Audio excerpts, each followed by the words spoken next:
How's it going, Yankee fans? My name is Alex. I'm my co-host here, Ryan Garcia, coming off a Game 5 win in the ALDS, and we look ahead toward the ALCS against the Houston Astros on Wednesday night. Short turnaround. Hopefully those guys weren't drinking too many beers. We need their motor skills tonight. And I'm excited to discuss some roster changes that Aaron Boone could enact to improve this team. And ultimately, we have some guys coming off injury. We're going to talk about 4 big ones, whose spots on the roster they would take. Obviously, Aaron Hicks, little update there if you're unaware. He's done for the season. The knee injury he sustained in the collision with Oswald Peraza yesterday was more serious than we had hoped for. So he's done for the year. This honestly might be his last game in pinstripes. You know, that deal, 7 years, $70 million.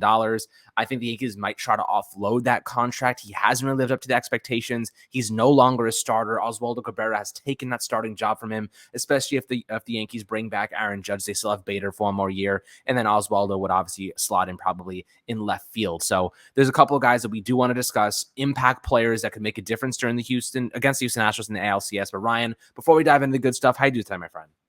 I'm doing great. Look, the Yankees played their ass off yesterday. I want to give they deserve all the credit in the world. Yes, they should have beaten that Cleveland team. Yes, it got dicey, in games 2 and 3 when the Yankees lost games they shouldn't have lost. But you know what? When this team had their backs against the wall, 2 games, they're facing elimination, 1 in Cleveland, 1 in New York, and they're facing, some of the best relievers in baseball. What do they go out and do? They close the goddamn door. They don't let the Guardians, they bend, but they don't break. And that's huge, right? As you mentioned, hopefully not flying into Houston hungover. But you know what? I trust these guys. There are veterans in that group. This is a team that's proven a lot, even when we have our doubts, even when I have my doubts. But, kind of looking at this roster, right, with the Hicks injury, obviously, I hope he gets better. That's it's terrible for him. And, knee injuries are annoying. I can't even imagine how frustrated he may feel. But if you look at the infield, right, a lot of the guys in the infield were struggling a little bit outside of Gleyber and Rizzo. Cabrera was kind of struggling to get his foot, to get himself going. He was moving the outfield to the infield, when we benched IKF. Donaldson, I think he had good at bats. Like, I don't think he was as, how do I put it? I don't think he was chasing too much. I felt like he was having good swing decisions, at least. It just feels like he's not connecting right now. And then as for Gleyber and Rizzo, they look very good. So, looking at a guy like LeMahieu, you could see him definitely, at least putting himself in the conversation to get some at-bats, or at least be a late game defensive substitution or be a pinch hitting option. So, I'm really excited to see him come back. And Benitez's a long shot at this point. I know that, the Yankees kind of confirmed that he's probably not going to make the roster. And they also confirmed Chapman's not making the roster. But LeMahieu is definitely a guy I look at as like an X factor here. Because if we get the LeMahieu of the first half, that's a huge bat to have in this lineup. It's a 130 OPS plus bat right there. That's something that, the Yankees could desperately use right now, especially in the infield.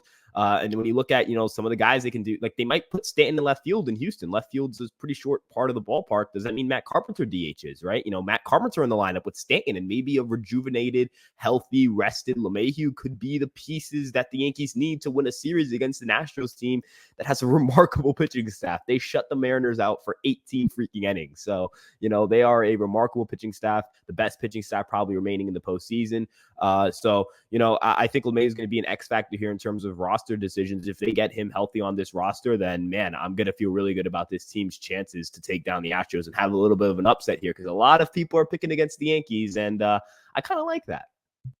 Yeah, man, I like being the underdog sometimes. If you watch football, you'll see the Giants, Jets are kind of pulling off that same thing. Underdogs winning football games, and the Yankees, they're always the favorites. And that kind of like plays against them a lot. And I kind of like the idea of like people picking Houston, like you mentioned, the Yankees kind of upsetting them in that regard. But they do have a tremendous pitching staff. Overcoming that is going to be difficult, but the Yankees won a lot of games against the Cleveland Guardians with low scores, right? They won 5-1 yesterday. I wouldn't say that's a high-scoring game. The Yankees, all they really need to do is push 4 or 5 runs across the board, and they can win some of these games. It's that simple. They just got to limit the home runs, the big moments to Yordan Alvarez, obviously Jose Altuve. Let's not heckle that man, because whenever you do, it seems to piss him off and make him play better.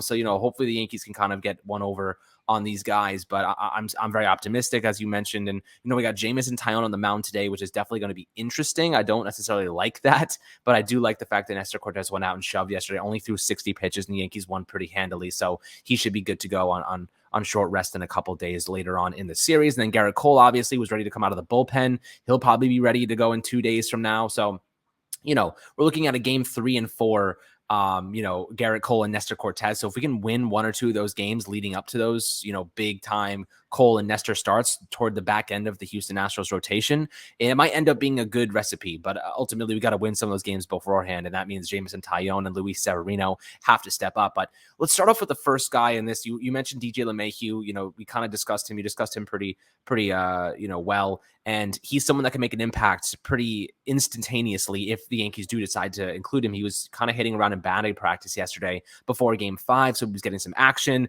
He said he's ready to play if he needs to. He probably takes the spot of Marwin Gonzalez if I'm assuming they replace Marwin. He can play a little bit of outfield, but with Stanton, Aaron Boone did say they would prefer not to really play Stanton in the outfield, but it's possible that he plays as early as the ALCS, so we'll see how they get him involved there.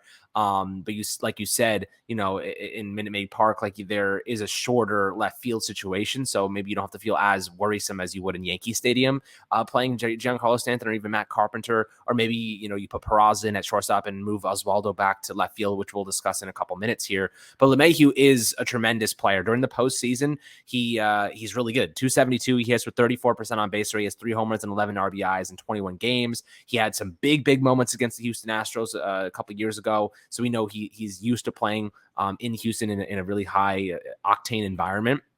But I really like DJ kind of replacing Marwin Gonzalez here. Even if he's not 100%, he's 10 times the player that Marwin Gonzalez is, not only as a defender, but as a hitter as well. My question for you here is, do you think they utilize DJ as a backup? Do you think they really just throw him into the mix and say, you know what, if you're healthy enough to play, you're starting, and we're leading you off to get someone on base, or at least hopefully get someone on base before Aaron Judge comes up to bat? So the way I see LeMahieu is, it's depending on his health, right? I think he should get a chance to start in the infield, because I do think he's a very, there's a high ceiling there in terms of what he can give you, because he's a guy who doesn't chase a lot. He's a guy who makes a lot of contact, right? And the postseason, even if you're going to have a LeMahieu who's a league average hitter, you want your league average hitter to be able to go out and make a lot of contact, because going out and making a lot of contact is something that is really valuable. There's a lot of different things that go into, guys who maybe aren't red hot, but are still putting the ball in play. There is some chaos that can be involved there. I mean, we just finished playing the Cleveland Guardians. There's a single Yankee fan who's going to sit here and tell you after playing the Cleveland Guardians that you can't annoy the crap out of a baseball team by just putting the ball in play sometimes. And you force pitchers to have to, expand the zone a little bit, or, if they want to attack guys, LeMahieu's going to make good swing decisions.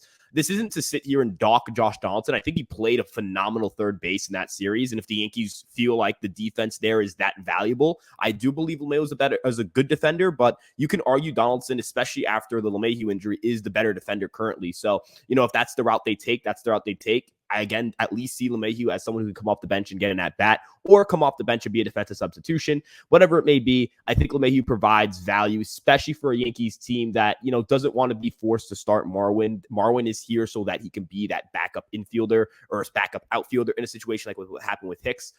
Hopefully, praying to God that doesn't happen to anyone else. But it happens sometimes. So you're going to need to have guys who are going to, be effective defensive options, effective, strong replacement options in the situation where guys are going out and getting hurt, or guys are, struggling. You need those backup options. And I think LeMahieu gives you a lot of insurance. That he certainly does. He's a great insurance option to have. And the second player I want to discuss here is, a guy who I think could end up playing, a rookie, Oswald Peraza. I think that Aaron Boone might have been kicking himself for not including Peraza on the roster to begin with. IKF obviously having to be benched because of his, defensive malpractice rather. But, they move Oswaldo Cabrera to short and then Hicks to left field. I would have rather Peraza at short and Oswaldo Cabrera in left field, just simply based on the fact that Peraza was hitting much better than Hicks, and Hicks didn't really perform altogether that well to begin with. He jogged on a couple of plays. The injury, he didn't really hit well. He didn't really get much value out of his bat. So I think Peraza would have been the altogether better player there. And ultimately, I think that they will not make that same mistake twice. I think that, they did say that IKF would play at some point. He came in late in the game yesterday to kind of close it out so they can move Cabrera back to left field.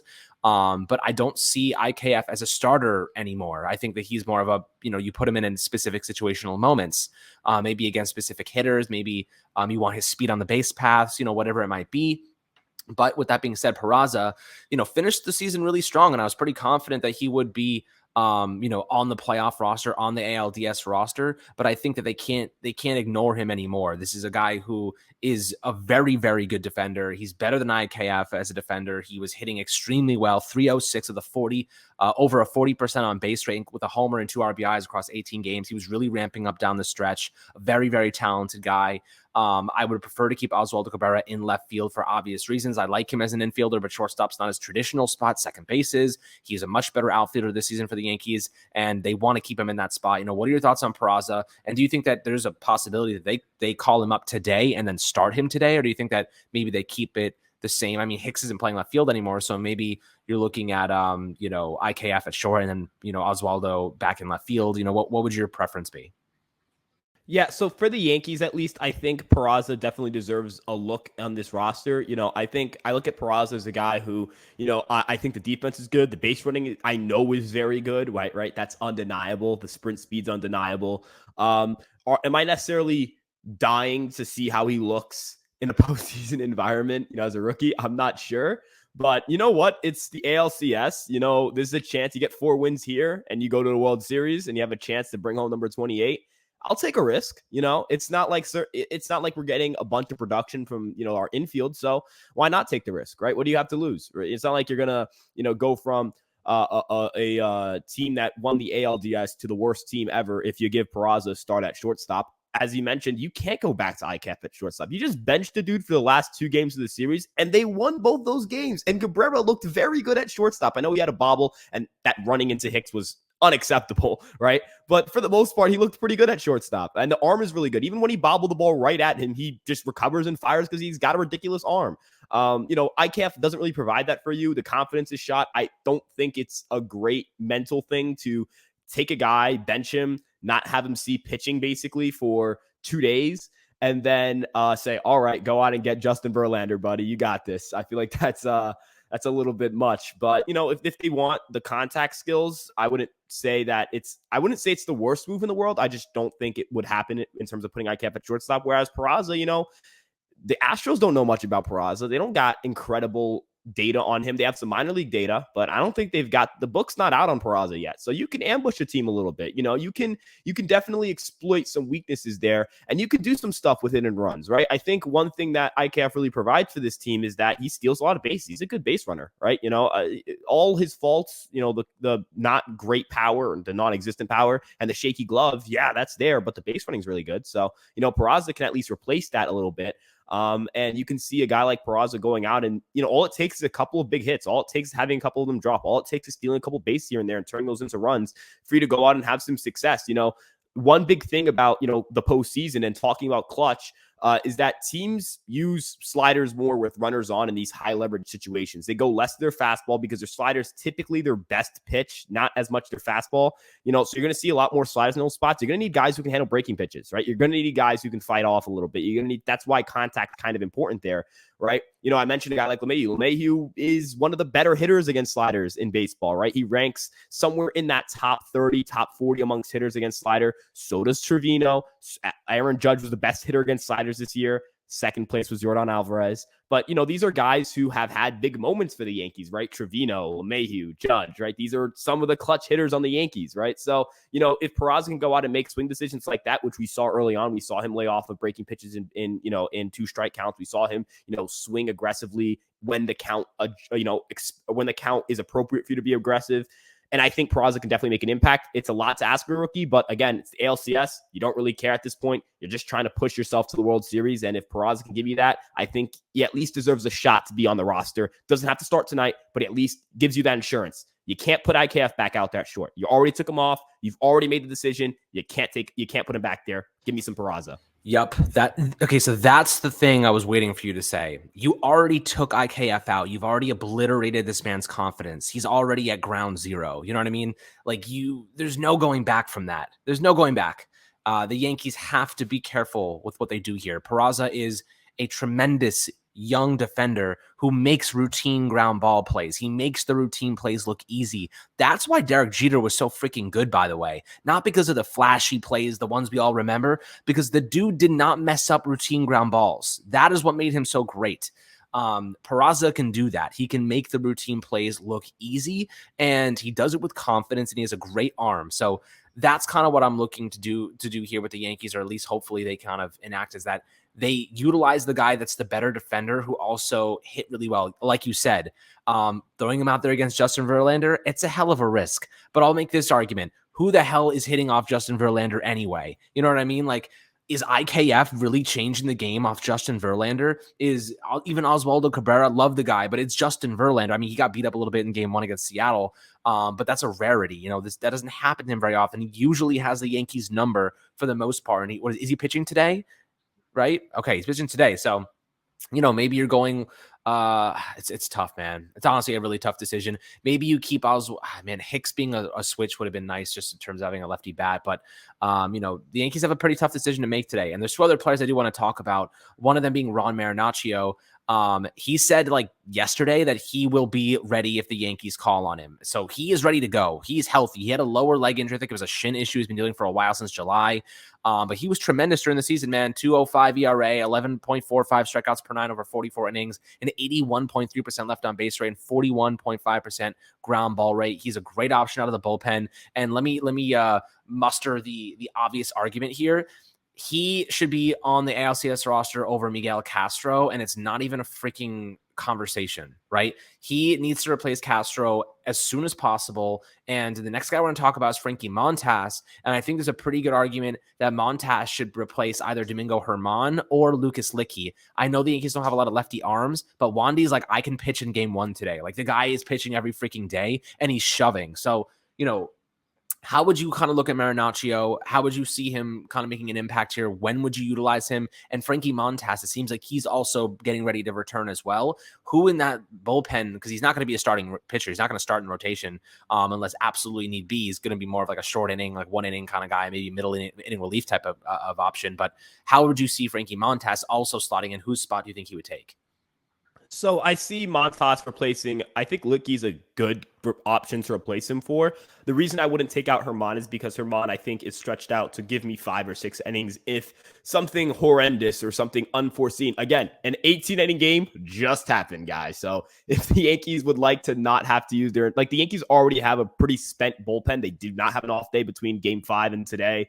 So, you know, if the Yankees go to extra innings, you know, I'm not saying they're going to punt the game, but Germán's not a bad pitcher. And if you can get 5 innings out of Germán in extra innings, or even 3 innings, can you get 3 innings out of Frankie Montas right now? I don't think so. No, right? Definitely not. So you're not like, the way I see it is Montas can't provide what Germán can provide, but he can provide what Litke can provide in terms of volume. And you may go, yes, you mentioned the Yankees don't have a lot of lefties.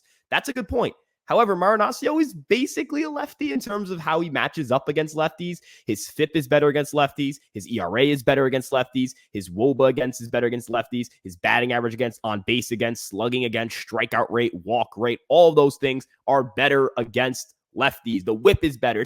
He's actually really not that good against righties. You know, 15.9% walk rate. That's a 1.26 whip. You know, he doesn't give up hits a lot, but again, he walks a lot more righties, doesn't strike out as many righties. So I look at Marinaccio and I see a guy like Yordan Alvarez. I'm like, okay, Yordan Alvarez is absolutely terrifying. However, I think I can ask Marinaccio to just throw 3 changeups and see what happens, right? You know, like, I can at least ask of that from Marinaccio. His stuff is ridiculous. Like, that's not even, like, we know his stuff is nasty. The command's been kind of shaky throughout the season. We've seen him go through stretches where he doesn't know what the strike zone is, but in the same vein, at the same time, the stuff is just so nasty. He generates a lot of chases. That changeup is his money pitch, right? That's his money pitch. The pitch was ridiculous. 40.9% whiff rate. Batters hit 141 against it. They slugged 211. They just don't hit Marinaccio very hard. He went down to Houston when he pitched against Houston. He pitched pretty well against them. He's got an 84.5 mile per hour exit velocity. I mean, you're basically, you know, teams don't hit him. They don't barrel him up very much. They struggle to hit line drives against him. 12.8% line drive rate. That's pretty nice. You know, I'd like to keep the Astros away from line drives. I'd like to keep them away from hitting the ball hard. And if I look at a guy like Yordan, that's a great line drive hitter, a great power hitter. You know, he is their version of Aaron Judge in terms of offensive explosion, you know, terrifying, could kill an offense on a pitching staff on his own, right? So if I look at Marinaccio, he's that lefty replacement for Litke. Montas can replace Litke, literally on the roster, and Marinaccio can take Castro's spot, and you're not losing anything against lefties. You're getting a better bullpen, getting a deeper bullpen. Your bullpen has better stuff. And it's like the Yankees use Castro Litke anyway. So, they didn't use him in a 5-game series against Cleveland. Why are they going to use him in a 7-game series against the Astros? At that point, you just go out and bring me Montas and go on and get me Marinaccio. You didn't lose Castro either. Get me the two guys who, have been contributors all year or were brought here to be contributors, if you get what I'm saying. Yeah. Montas is an interesting situation, in my opinion, because he's coming off that injury, hasn't ramped up, looked awful for the Yankees during his, kind of short stint after the trade deadline. But can you trust him? You know what I mean? Like, that's the question. Can you trust Montas in a big moment? Right now, I can't say I do. I would rather utilize him in a low leverage situation. Look, every postseason game's high leverage. There really isn't a low leverage situation. If the Yankees have like a 5-6 run lead, I'll toss him out there for an inning and see what he can do. Get him some action. Like if the, kind of maybe in a situation like yesterday where we had a significant lead in the 8th or 9th inning, we could test it. But I don't feel necessarily confident with Frankie Montas. But again, you're not really using Lucas Licky anyway or Miguel Castro unless it's a last resort. So I think that Montas is the better option in terms of last resort. As you just said, 18 inning games just happened, but I doubt that's going to happen again. It's a rarity. Most you're going to probably go is 12, 13 innings. Of course, there's no guy on second base during the postseason, to start extra innings. So you don't have that advantage. And, the games, this kind of speed up the games that way. But I just don't, I don't think that you can leave Montas off if you have to make a decision on Castro or Lucas Licky, even though he's a lefty arm. But like you said, Marinaccio's got that stuff where it just moves like he's a lefty pitcher. So, I'm curious to see what Boone does here. We'll probably find out in a couple hours. Definitely some big decisions coming up. But nonetheless, I'd love to hear your perspectives below in the YouTube comments regarding Frankie Montas, Ron Marinaccio, DJ LeMahieu, and of course, Oswald Peraza, some big names here who we're kind of conflicted about, but I think we're pretty clear cut that all 4 of these guys should be on the roster one way or another. So always happy to hear your perspectives below. Appreciate tuning in. Let's go Yankees. A big game tonight. Let's start off the series with a win. We need a big gem from Jameson Taillon on the road. So they're traveling today. It's going to be a tough game. This is not an easy one, but I think the Yankees are coming off a big win. I think they're confident. I think they're pissed off and they're ready to go. So let's go freaking Yankees. Let's get this win tonight and we'll catch you guys a bit later. Thanks for tuning in. Make sure to like, subscribe as always, and we'll catch you guys on the next Fireside Yankees episode.